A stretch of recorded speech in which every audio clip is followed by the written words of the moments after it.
खान साहब आज भी कहते हैं कि सुप्रीम कोर्ट से हम रुजू कर रहे हैं कि हम एहतजाज का हक़ नहीं रखते। उनकी अभी भी नज़रें सुप्रीम कोर्ट की तरफ हैं। क्या ये सियासी बयानबाजी है कि एक तरफ तवज्जो रखी जाए कि सुप्रीम कोर्ट का फैसला आएगा तो ऐलान होगा और दूसरी तरफ से पोस्ट वो अपनी हिकमत अमली तरतीब दे के बैठे? देखिए, हाँ साहब अपनी हिकमत अमली तरतीब दे चुके हैं। सुप्रीम कोर्ट की तरफ इसलिए देख रहे हैं कि वो आइनी कानूनी रास्ता चाहते हैं। वो चाहते हैं कि रास्ते में रुकावटें खड़ी ना हों। वो चाहते हैं कि लोगों की बेजा गिरफ्तारियाँ ना हों। वो चाहते हैं कि लोगों को तशद्दुद का निशाना ना बनाया जाए। वो चाहते हैं कि मेरा पैगाम सुनने के लिए ख़वातीन, मर्द, बच्चे सारे आएँ और एक जगह पे इकट्ठे होकर हम एहतजाज कर सकें, हम अपना पैगाम दे सकें, हम अपना लाए अमल जो है उसका ऐलान कर सकें। दूसरी तरफ खान साहब जो है वो अपना मुकम्मल हिकमत अमली तैयार कर चुके हैं। देखें, बड़ा अच्छा फैसला है। बहुत से लोगों ने कहा कि खान साहब क्यों नहीं निकले, क्यों नहीं निकले। खान साहब ने दुरुस्त फैसला किया। देखें यासर, महंगाई हो रही है, पेट्रोल महंगा हो रहा है, आगे जाके मज़ीद महंगा होगा। आने वाले चंद दिनों में लोगों को लग पता जाएगा कि कौन सी चीज़ कितने में मिलती है। इस दौरान से पहले अगर खान साहब ये सारा कुछ कर लेते तो हुकूमत के पास ये एक जवाब होना था, जनाब हमें तो कुछ करने नहीं दिया गया, हम तो महंगाई ख़त्म करने आए थे, हम तो लोगों को सहूलतें देने आए थे, हम तो गरीब आदमी की बात करने आए थे। अब टाइम मिल गया हुकूमत को, करें ये 15, 20, 25 दिन जितने हैं हुकूमत करें, गरीबों के लिए कुछ करें, आम आदमी के लिए कुछ करें, ओवरसीज़ पाकिस्तानियों के लिए कुछ करें ना। नहीं करेगी तो उसके बाद खान सारे महंगाई के बाद जब निकलेगा तो फिर अच्छा, वो लोग ये लगता है कि बड़ी ईद से पहले ये लॉन्ग मार्च हो सकता है? बड़ी ईद से पहले ये लॉन्ग मार्च हो सकता है? हाँ, बड़ी ईद से पहले बड़ी कुर्बानी होनी है। आप बड़ी ईद से पहले लॉन्ग मार्च कर रहे हैं, मुझे बड़ी ईद से पहले कुर्बानी नज़र आ रही है। कुर्बान ईद से पहले कुर्बानी नज़र आ रही है। किस सतह से? मुझे ये बड़ी कुर्बानी नज़र आ रही है, यानी वफाकी हुकूमत। मैं आपको बिल्कुल कह रहा हूँ। आप 25-28 दिन का टाइम भी नहीं दे रहे? मैं कह रहा हूँ आप देखिए, मेरी इतला ये हो सकता है ये गलत भी हो, लेकिन मेरे पास इतला यही है कि कुर्बान ईद से पहले कुर्बान होगी। नहीं, फिर तो ये होगा तो फिर तो सारा मामला ही खत्म ना। फिर तो ज़िमनी इंतखाब भी जाते रहे, फिर तो नए इंतखाबात की तरफ आप जा रहे हैं। देखिए, मैं वफाक की बात कर रहा हूँ, पंजाब की तो मैं बात ही नहीं कर रहा।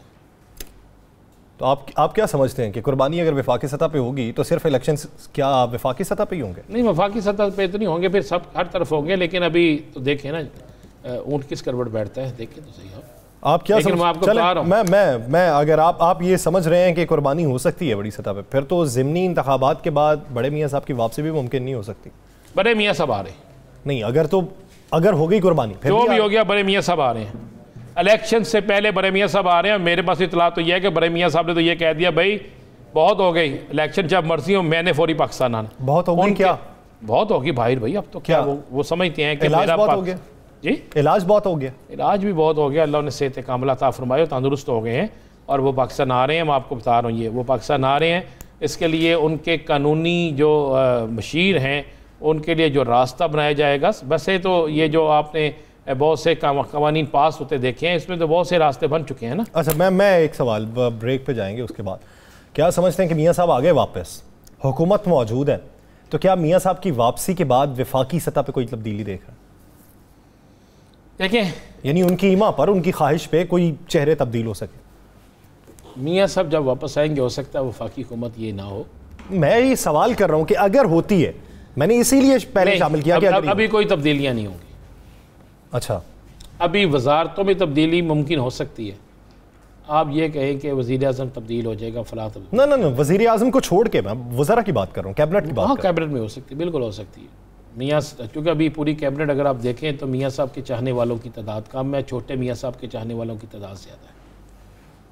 अगर आप गौर करें ना कैबिनेट के, गौर क्या करना है, जब वज़ीर आज़म वो है तो उनके चाहने वाले ही साथ में होंगे। तो ये बस ज़हन में रखिएगा कि हो सकता है। लेकिन मैं आपको ये बता रहा हूँ, मियाँ साहब आ रहे हैं और मियाँ साहब इसलिए भी आ रहे हैं कि उन्हें कहा गया है कि मियाँ साहब इमरान खान के अवामी जलसों का मुकाबला आप या मरियम, इसके अलावा कोई मुस्लिम लीग नून से नहीं कर सकता।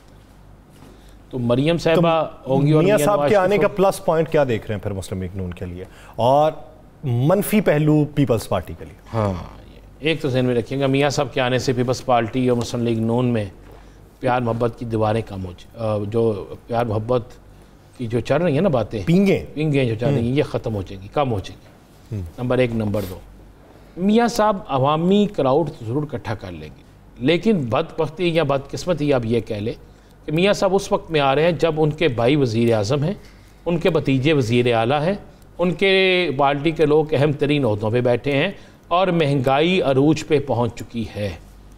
मियाँ नवाज शरीफ के दौरे हुकूमत में कभी भी, मैं हमेशा कहता हूँ, वो 7 चीज़ें जो किचन की होती हैं, आइटम्स होती हैं जिससे घर का चूल्हा जलता है, वो कभी भी महंगी नहीं हुई थी। ये पहली दफ़ा ऐसा हुआ है कि छोटे मियाँ साहब का वक्त है और बड़े मियाँ साहब इस मामले पे कहते थे कि ये 7 चीज़ें महंगी नहीं होनी चाहिए, आटा, चीनी, घी, मिर्च, सब्जियां, दालें। तो ये सब सारी चीज़ें जो हैं ये महंगाई की आखिरी हदों को छू रही हैं और आने वाले दिनों में मज़ीद होंगी। मियाँ साहब यहाँ पे आकर करिश्माती तौर पे ये तो कर सकते हैं कि वो एक बड़े जलसे कर सकते हैं, वो अपनी पार्टी को मज़ीद तकसीम होने से बचा सकते हैं, वो अपने कुछ ख़ास लोगों को अहम जगहों पर रख सकते हैं। लेकिन अब आप कहें कि उनके आने से अवाम को कोई उम्मीद की किरण नज़र आएगी, उनके आने से अवाम को ये नज़र आएगा कि वही दोबारा दौर वापस आ जाएगा, तो ये मुमकिन नहीं है यासर, 1% भी मुमकिन नहीं है। लिहाजा मियाँ साहब सिर्फ एक प्रेशर, मियाँ साहब सिर्फ एक नाम और एक क्राउड इकट्ठा करने के लिए हो सकते हैं। लेकिन अगर अब हालात, यानी आप ये समझते हैं कि बड़े जल्द से हो सकते हैं, सियासी पॉइंट स्कोरिंग हो सकती है, किसी दूसरे को जो पॉलिटिकल उसका एज है उसको ख़त्म किया जा सकता है, बसूरत दीगर जो इंतखाबात हैं उसके नताइज पर बहुत ज़्यादा असरअंदाज नहीं हो सकते। नाज़रीन, गुज़श्ता साल से लेके अब तक जो रवां साल है उसको देखा जाए और बजट के बाद फिर बकिया साल अगर देखें तो कंस्ट्रक्शन इंडस्ट्री जो है उसने बूम पकड़ा था और रफ्ता रफ्ता वो फिर से तनाजुली का शिकार होती दिखाई दे रही है। वजह क्या है? रेत का महंगा हो जाना, बजरी का महंगा हो जाना, सीमेंट का महंगा हो जाना, लागत का महंगा हो जाना, सरिये का महंगा हो जाना। ये रफ्ता रफ्ता जो चीज़ें महंगी हुई हैं वो इन्वेस्टर्स जो इन्वेस्टमेंट की गर्ज से इस पे पैसा लगा रहे थे इस इंडस्ट्री पे, वो भी अब रुक चुके हैं, उन्होंने अपना हाथ खींच लिया है। एक आम शहरी जो अपना नया घर बनाने का ख्वाब रखता था और कुछ पैसे जोड़ रखे थे, वो भी अब हिचकिचाहट का शिकार है और तजब्जुब का शिकार है कि इतने पैसों में घर बनाए तो बनाए कैसे, 4 दीवारी तो खड़ी कर लेगा लेकिन अपनी छत नहीं डाल सकेगा। ये बुनियादी मसाइल हैं जो एक आम पाकिस्तानी के भी हैं और एक इन्वेस्टर्स के भी हैं। तो इस इंडस्ट्री को सहारा किस तरीके से दिया जा सकता है, और अगर यही सूरत हाल रही, अगर महंगाई इसी तर्ज की रही, तो फिर आने वाले दिनों में इस इंडस्ट्री पे बोझ कितना पड़ेगा, इसकी ज़बूहाली जो है उसका जिम्मेदार कौन होगा? इसी बारे में बात करने के लिए हमें ज्वाइन किया chairman constructors association of Pakistan engineer कमाल नासिर खान साहब ने। खान साहब, बहुत मशकूर हैं आपके वक्त के। खान साहब, अगर मौजूदा सूरत हाल को देखें, रफ्ता रफ्ता जिस तरह महंगाई बढ़ी ही है और घर बनाने की लागत में बेतहाशा इजाफा हुआ है, अगर मैं गलत नहीं हूं तो 2 गुना कीमत में इजाफा हुआ, तो इस सूरत हाल में आप क्या समझते हैं कि इन्वेस्टर्स और आम शहरी वो किस तरीके से फंसे हैं और उनका मुस्तकबिल क्या है? Thank you very much. जैसे अभी आपने अपने इंट्रो में कहा कि प्राइसेस जो हैं तकरीबन, अगर मैं ये कहूँगा कि पिछले 1 साल में कोई 80% हमारे कंस्ट्रक्शन का जो मटेरियल की लागत बढ़ गई और इन 2 महीनों में तकरीबन 25%, तो तकरीबन आप समझ लें कि 100% से ज़्यादा 1 या सवा साल में इसकी लागत ज़्यादा हो गई है। अब जैसे आपने कहा ना कि हमारे दो सेक्टर है, एक प्राइवेट सेक्टर है और एक PSDP गवर्नमेंट सेक्टर है।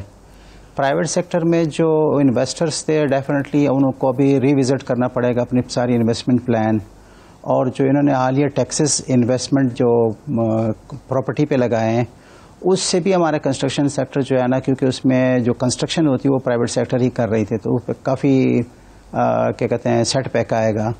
जहाँ तक आम आदमी का ताल्लुक है कि वो अपने घर बनाने का आमदनी तो उनकी कोई बड़ी नहीं है, लागत उसका 100% बढ़ गया, तो जिसने भी 5 मरले पे घर बनाना है या तो अपना प्रोग्राम चेंज करके 2.5 मरले का प्लानिंग करें, या फिर वो जो 2 साल का प्लान तो 4 या 5 साल पे लेके जाएगा अपने घर कंप्लीट करने के लिए।